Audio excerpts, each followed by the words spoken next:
everyone. If you're tuned in, that means you're just in time for another segment of Talkin Terrebonne. Here with me today in studio is Human Services Administrator Melanie VanBuren. Hi, Miss Melanie. Hi. Thank you so much for joining us today. I know you're busy and it means a great deal to us. How long have you been working in this parish? 20 years. I've been here for 20 years. 20 years? Yes, That's ma'am. you look good. When did you start working when you were 5? So I know that y'all offer a lot of programs in the Human Services Department, but we're talking about 2 specific programs today. What are those? Rental assistance and utility assistance. Oh, okay. And my next question is, what do you think the importance of programs like these are for this parish? Well, really, for programs like this, it's basically, it helps families that are working. Because usually people think that these programs are designed to just hand out money, give things away, and that's not so. Most of our clients are clients who actually work, but they're just low-income working families. Right. So when they run into some type of crisis, we're here to help pick them up. That's good. How do programs like this help this parish? Well, basically, it helps clients from becoming homeless. There's a lot of that in Louisiana and everywhere, all over the country. It helps the parish because if we're not here to help those clients pick up where their crisis has caused them to be unable to pay their bills, they will be on the street. So programs like this help them to stay in their homes. What is the rental assistance program? Well, the rental assistance program is a program designed to help clients that are low income who has some type of unforeseen crisis that comes within their home that prevented them from being able to pay their rent. So we're there to help them during that month. Sounds like a really nice program. Yes, it is. So I was doing some research on the program, and I noticed that it said that you needed to be evicted. Do you have to be evicted to be eligible for the program? No, you don't have to be evicted. We really like to have our clients be proactive because sometimes we don't want you to get evicted. Okay. We want to stop it before it gets there. So the thing is, if they're in a situation where they know they won't be able to pay their bill due to whatever that crisis is, we want them to contact us, and we can get in contact with their landlord, and the landlord can then do like a non-payment letter or something to just make us aware that this client is behind, but they do not want to evict them. Okay, so what are the income requirements? Are there any income requirements for this program? Yes, there are. It's based on the income is based on the size of the home, size of the family members in the home. And we have income limits. They change every year, so it's best that they call so that we can determine at that time whether or not they'll be eligible for the program. Okay, well, just thinking about life, we all fall on hard times sometimes, and that includes working class. What are your thoughts about working class people utilizing these programs? Well, I know that's a tough one. Yeah, it is. Really, we want to reach all different class of people. Middle class people, they run on hard times as well. Even though we do assist a lot of low income families, but middle class families does not know about these programs. No, I didn't know. With that being said, I'm not middle class. I'm struggling. But due to the economy, they're losing jobs. So if they're unemployed, they can definitely call our office to see if they possibly could fit into those income limits and where we can possibly service them. Okay, that's really good. That sounds good. What are your thoughts about the stigma on programs like these? Because everyone's entitled to their opinions, but there are stigmas that people have about programs like these, and I know that kind of makes it hard sometimes for you guys. What are your thoughts? Yes, there is a stigma because, like I said a little earlier, a lot of people think that these programs are just handing out money. We're just giving things away, when that's not the case. All of our programs are designed around self-sufficiency. Amen. And what self-sufficiency means within our organization is that this client has to have some type of stable income coming in their home, but something happened. It knocked them off kilter. It prevented them from... Because it happens. Yes, it's real life. It prevented them from being able to pay their bill, and they're just stuck for the month. Right. They just need something, a hand up, to get them out of that situation that they're in, and that's why we're here. You gotta love that. Oh, I love my job. It it's so good to hear you say that because here in Terrebonne Parish, one thing that I've noticed is that the people in this parish, they care about the residents, and that's big. One thing I did want to ask is, how do y'all ensure that residents don't continue to depend on programs like this? Well, like I said, our program is designed for self-sufficiency. Hello. You have to be willing to help yourself. Y'all not going to baby them. No, we will not. They have to be able to show that they can continue making their payments once we help them that one time. So you have to have a job. You have to have a job. You have to have some type of stable income that's coming in to help you pay your bills after we help you. So it sounds like it's saying, we understand people fall on hard times. Right. There's nothing wrong with that. Exactly. However, we will not enable laziness, and I think that's amazing. Yes. We're going to pause for a quick commercial break, and when we return, we're going to discuss the Utility Assistance Program. Welcome back. So I'm here with Miss Melanie, and we are discussing all the great programs offered here in Terrebonne Parish. Before we get into the Utility Assistance Program, one thing that I did want to discuss with you is, what do you consider hard times? We want people to understand that hard times happen, but it depends on what type of hard time it is. Yes. Well, for a person who is low income, anything that knocks them off kilter in their home expenses is considered a hard time, some type of crisis. But just to give you a few examples, it can be a mother, father who's working, and their baby got sick. They can't report to work, so that caused them to miss a day of work, which caused them to have a day of income missed off that check. Something that they depend on. A lot of them work from paycheck to paycheck, so to lose a day of work, whatever the reason may be, it can cause a hardship. And who are we to judge that? You know? Right. So it can be a family whose child took sick. They can have been sick.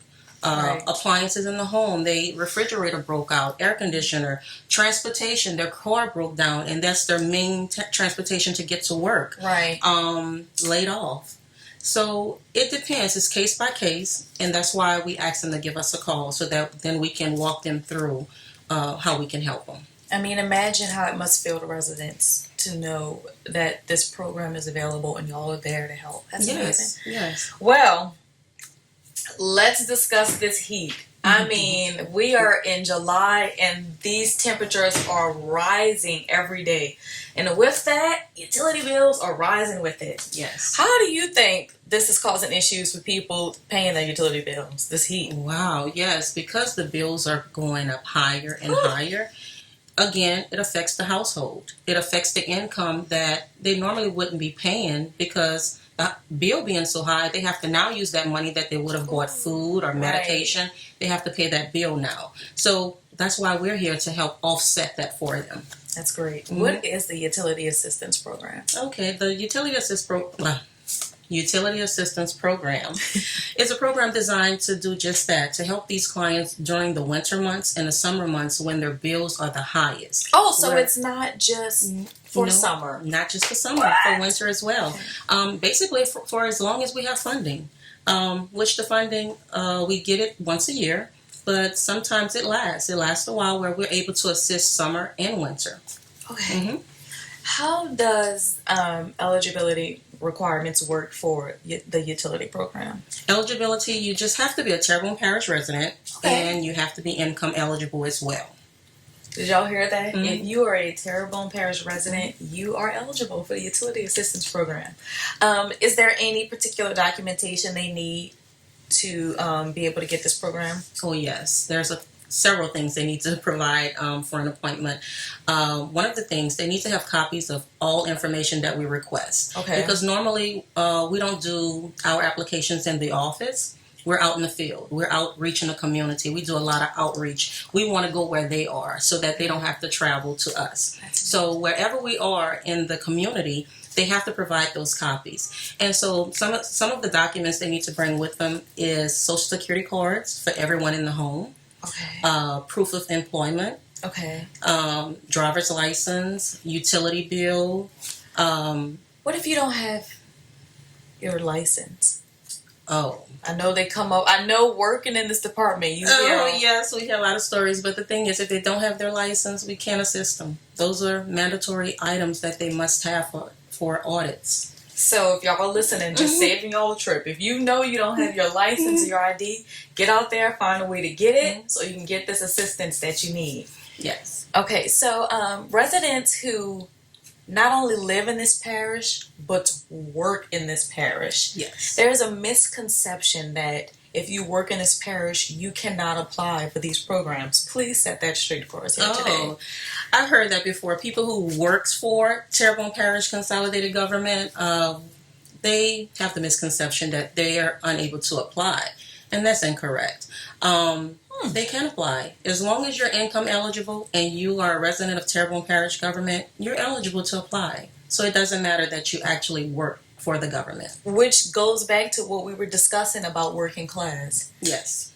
It's very well that you may work for the government and you may fall on hard times and you need this assistance. Now it is known that this program is available to all Terrebonne Parish residents, including those who work for the parish. I think that's amazing. Yes.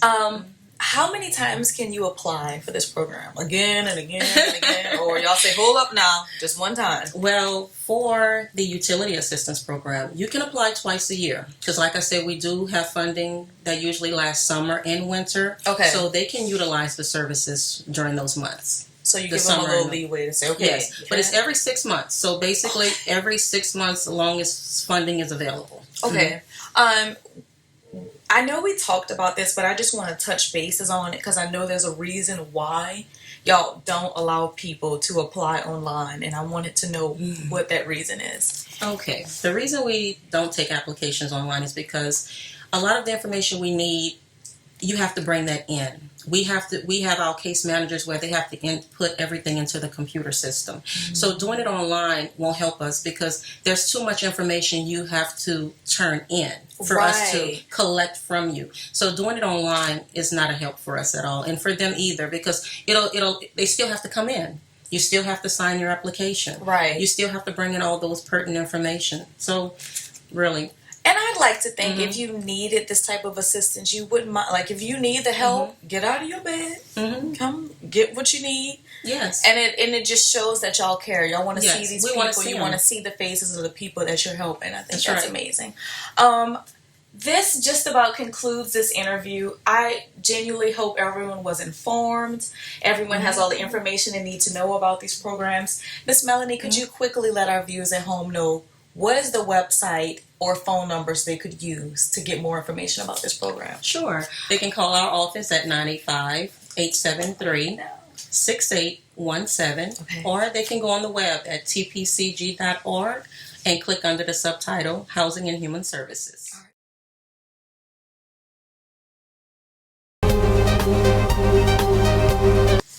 Hi guys, welcome back for another segment of Talkin Terrebonne. I'm your host, Nicole Henry, and today we're going to be discussing Section 8 housing and the programs available within this department. I have two special guests with me today, and they're going to introduce themselves. Hi, my name is Charlie Howard. I'm the Family Self-Sufficiency Coordinator. And my name is Antoine Foret, and I'm the Section 8 Administrator. All right, Charlie and Antoine, thank you guys so much for being here today. I know y'all are extremely busy, but we do think it's important that every resident in this parish is informed about all the many programs that are offered to them.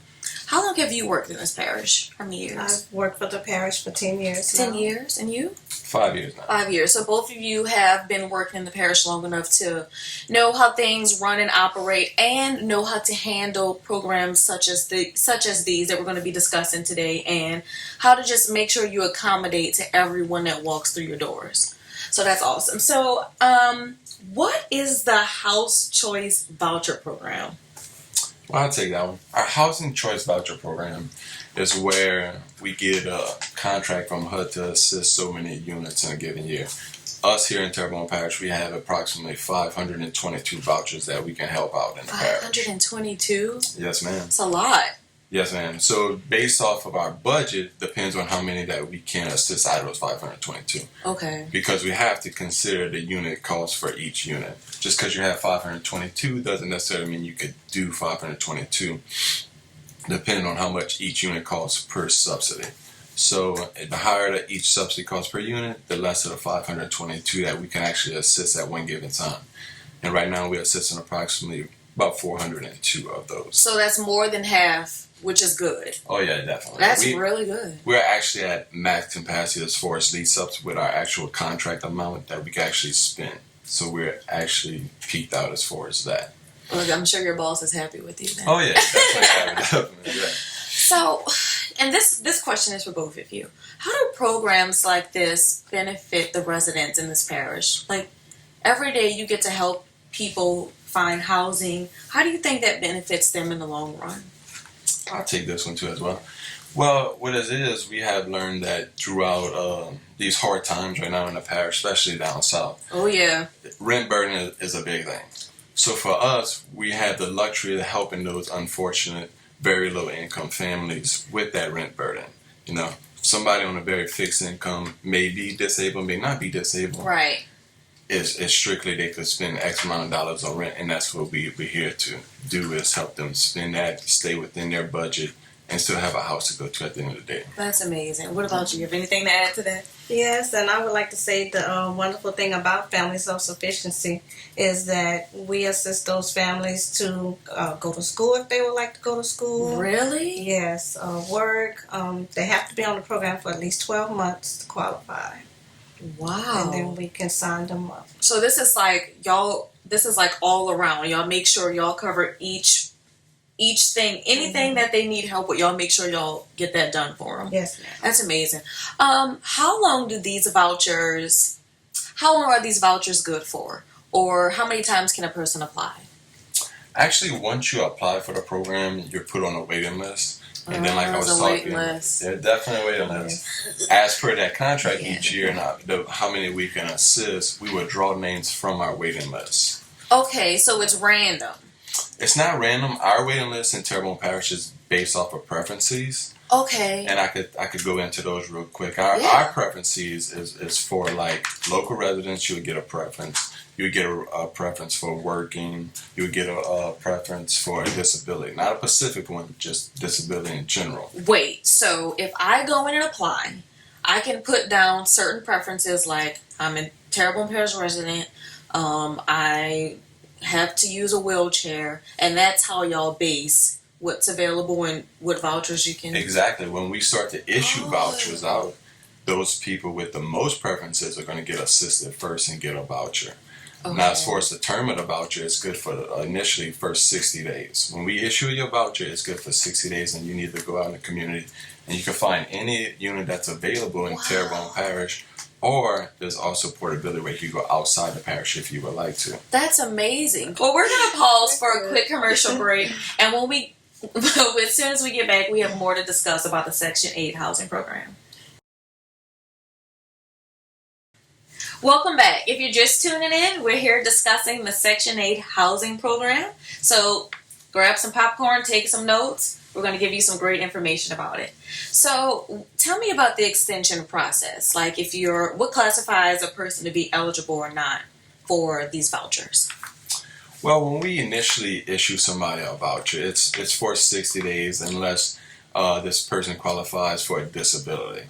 So what we do is we go ahead and give them a full 120 days to find a unit to accommodate them, because we know, mobility might be an issue finding a unit with access for ramps or your certain disability. So we just go ahead and give them 120 days to start out. If you're not disabled, what we do is we just do it for 60 days. And to qualify for an extension, you need to come in after those 60 days or really right before that to let us know, hey, I can't find a unit. And then what we do is we look at what's called a search report that we give you when we give you the voucher. Wow. Based off of that search report, you need to put things on there like, I've been looking in this area, looking for this, and these are the reasons I can't find a unit, be it I can't afford this unit, something not available, or we're working with low-income people. They may not have the security deposit at the time. Mm-hmm. So we just go ahead and give them an extension, to find housing that suits their needs. It seems like y'all give residents a good amount of time to not only find somewhere to live, but something that suits them and, suits their preferences as well as the program. So I think that's great. What determines an individual that's eligible for the program?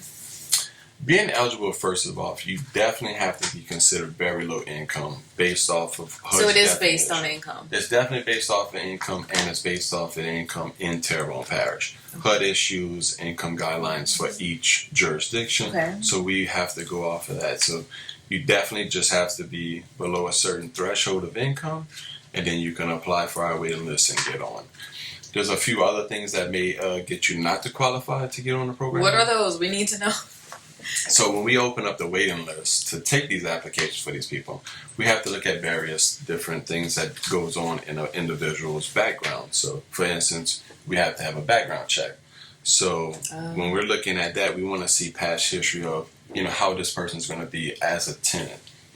Certain things we have leeway with that we could say, okay, yes, you could be on the program and still, get on there. It may be something that you done 6 years ago. We're not going to hold that against you. Okay. Yeah. So I know that y'all are always looking for landlords, correct? Correct. I'm going to jump off task here, but if I were a landlord, that's something I would appreciate, knowing that y'all do background checks, because it makes the landlord feel comfortable knowing, okay, well, although this is to help assist residents in need, they're still considering the business aspect of it, making sure that these qualified individuals aren't, thieves or anything like that. So I think that's great. Tell me about the responsibility form of people who participate, because that was interesting to me. Well, definitely. When we meet with a client, initially in that first process, when they lease up in a unit, they're called, a new admission.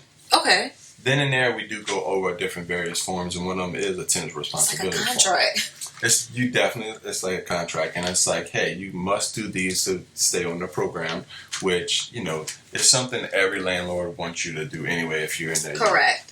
But for us, we have to look at different aspects as well, because each year we're going to do a recertification on you as well to look at your household composition and income and those things. So what we do is also get you to sign this responsibilities of a tenant form right here, as you can see. That form right there. It's definitely multiple pages, because I see that. Y'all making sure y'all hit everything, right? Exactly. We don't want the tenant to be backdoored in a way. Like, okay, if we send you a violation letter, Right. you're definitely going to know what it's about. It's going to be listed on here, and the tenant's going to have to already have the initial buy it and Right. sign the form to say, okay, I'm aware of these. So no one's gonna say when, I don't know, something is not clean. Oh, I didn't know. Yeah, you knew, because we went over it in the responsibility form. And you know what? I think that allows residents to be accountable and learn how to not only be good tenants, but just be responsible. The responsibility form. So I think that's great. Can it be any home? Like, let's say, I got, 5 kids, and I say, okay, I need at least 3 or 4 bedrooms. What if you find a 4-bedroom home? As far as the bedroom size, it's based off of your household composition. Okay. And that's going to be various, like how many children you have, what are the sex of the children, what's the age span between each child. Y'all go really in depth. Because what we have to realize is if we issue you a 4-bedroom, we don't want you to just have the empty bedroom for no reason. Wow, we want that's you amazing. to, since we're assisting you, we want to make sure that each room is occupied by, one of our clients. But y'all don't discriminate. Like, you got too many kids, we can't find your home. No, it's definitely just based off of our regulations, which you can find on tpcg.org. You can go to our website, our admin plan's there, and it breaks down the qualifications for each room, But as far as the unit, it could be any unit in Terrebonne Parish, like I said, in the previous section. That Right. as long as the landlord's willing to take the program from us, because it's a third-party contract, because we're involved as well. Who are the landlords that y'all choose for these programs? We actually don't choose the landlords. The landlords choose us because it's their, How do they know? How do they know about? Do they know about I hope they're watching this. Do they know? I hope they're watching too. Yeah. Now, as far as landlords, we're always trying to advertise in different venues to say, hey, we're looking for landlords. One of our main avenues is the website for Terrebonne Parish. Okay. And if a landlord would love to become like a landlord with our program, we would love it as well. So we'd actually want to send them to the website. Right. And on my Section 8 page and the Parish's page, you could go there and list your properties that's available for assistance right then and there. And you can add pictures to the website. Okay. And then as we issue vouchers to clients that's, right now in the moving process, Right. they could go in there and look at the available units and the landlord that's willing to take our program. So what are your long-term goals for programs like this? As a new Section 8 administrator just coming on, running a program starting in January, my long-term goal for this program is definitely to be maxed out on my contract. Like right now, it's like, okay, That's the good. more people we can assist in each given year, the more we can help with their rent burden.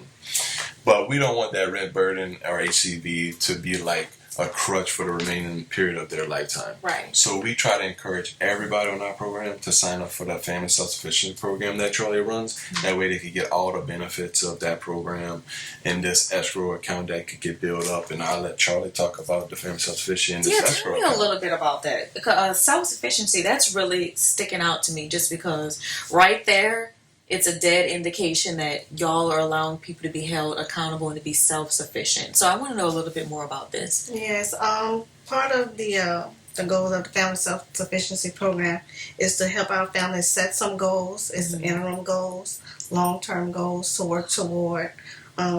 With those goals, they can go to school, they can clear their credit, things like that. Credit? Yeah. How? And Tell me about the that. contract How? is for 5 years. It's a 5-year term contract that they have to sign.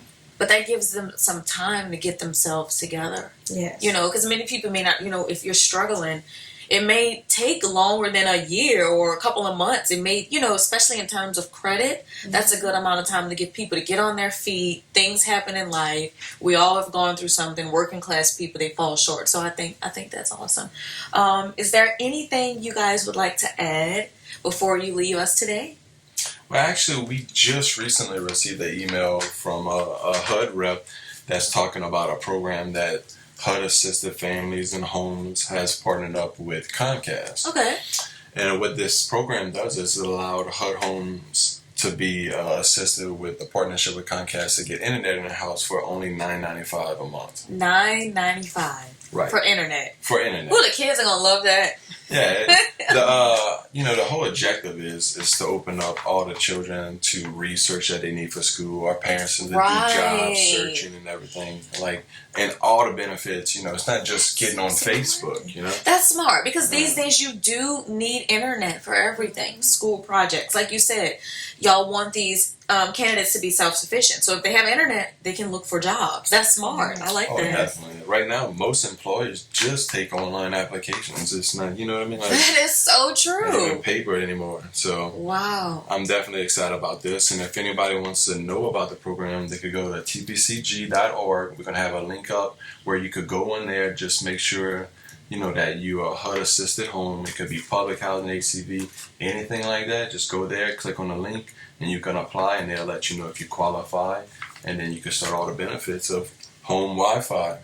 Miss Charlie and Mr. Antoine are going to set y'all up today. I hope y'all have been paying attention and taking notes because these voucher programs sound amazing. I just want to thank you guys for both joining us today. I know y'all are so busy, like I said before, and I'm grateful that there are programs like this in Terrebonne Parish to help the residents. So thank you guys for tuning in for another segment of Talkin Terrebonne. We'll see you next time.